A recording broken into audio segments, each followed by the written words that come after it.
I'm gonna go for a few more patron questions now. Okay. Awesome people. I love these. They always bring like a different, like some different spices into interviews. It's so much fun. I like it. So Okay. Danny Logan wanted to know. He wrote, "Shine Down came through at the end of the glam hair band era and grunge, bringing back pure rock and roll again for me. Hard riffs and smooth flowing vocals, etc. And now, with nearly 20 years doing what you have been, do you feel like rock has yet again changed with this newer, more pop synthetic music?" Now, I'm wondering if he's asking us specifically or if he's asking that just in general. I, I think he's really asking you, like, what do you think? Do you think rock and roll has changed? Or, if you want to also talk about, do you feel like it's changed for Shinedown? I'd be curious about that too. So I'll give you an example of something. So going back to that album, The Sound of Madness, for a Mm-hmm. second, there's a song on there called Second Chance. So Second Chance was a song that crossed 5 formats. It went all the way to number 2. We couldn't get the number 1 spot away from the Black Eyed. It was the Black Eyed Peas we couldn't Oh, get. This is in 2008. So uh-huh. that song stayed at number 1 on the alternative chart for 18 weeks. Nice. Stayed at number 1 on active rock for like 8 weeks. It was number 1 on mainstream rock for some ridiculous amount of time where it just went into recurrent and whatever.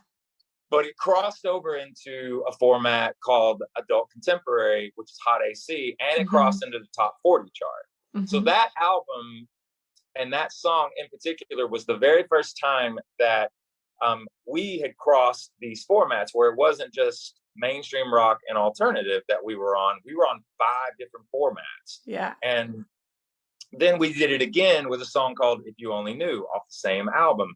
Like there was a really famous disc jockey, probably one of the most famous in history. His name was Casey Kasem, and he was in radio for the better part of like 38 years. When he signed off the air his last time, the number 1 song in the country was Second Chance.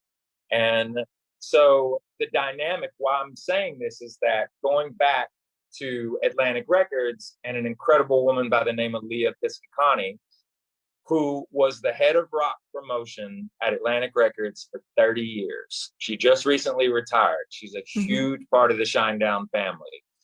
But she recalls that time frame, that album, moving into the 4th record, which was Amaryllis, and the crossover that was the song I'll Follow You on that record, which was the 4th single on that too. Mm-hmm. These program directors were calling her, going, in the rock realm, in the metal realm, they were like, what is this band? Like, we thought this was a rock band. Right. Like almost like a pseudo metal. Like, what are they doing? Like, what band are they? A rock band? Are they a metal band? Are they a pop band? Can we put Are them in a they box? yeah? Uh-huh. And what you just said is exactly what she said to them. She goes, "They're Shinedown. You're not going to be able to put them in a box. Mm-hmm. They're not going to." We try to never write the same song over and over again, and we do our best to never make the same album twice. That's awesome. And so we're influenced by all these different styles of music. I love pop music. I love hip hop. I'm a huge rap fan. And I now love you love country. opera. Yeah, I'm working on it. I'm working on it. But and listen, I'm rock and roll to the bone. Mm-hmm. But the thing about rock and roll is this. It's interesting. When NWA was inducted into the Rock and Roll Hall of Fame, Ice Cube got up on the mic and said, rock and roll is spirit, hands down.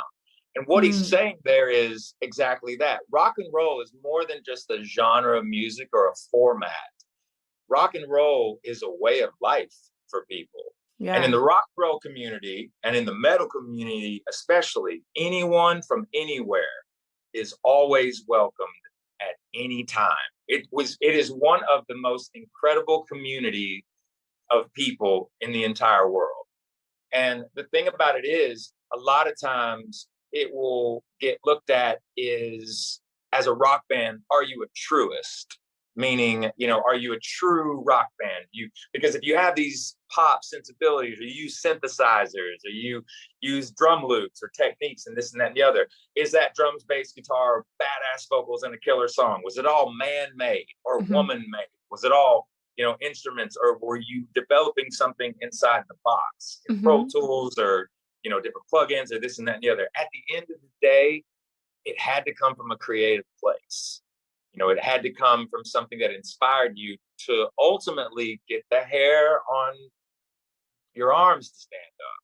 So I'm always looking at it from that frame of mind. So I think that with the younger generation, as they get older, I notice that the pop sensibility that maybe teenagers have as they grow into adulthood, um, there's something that happens Mm-hmm. when a human being hears guitar, drums, bass, vocals all in a room.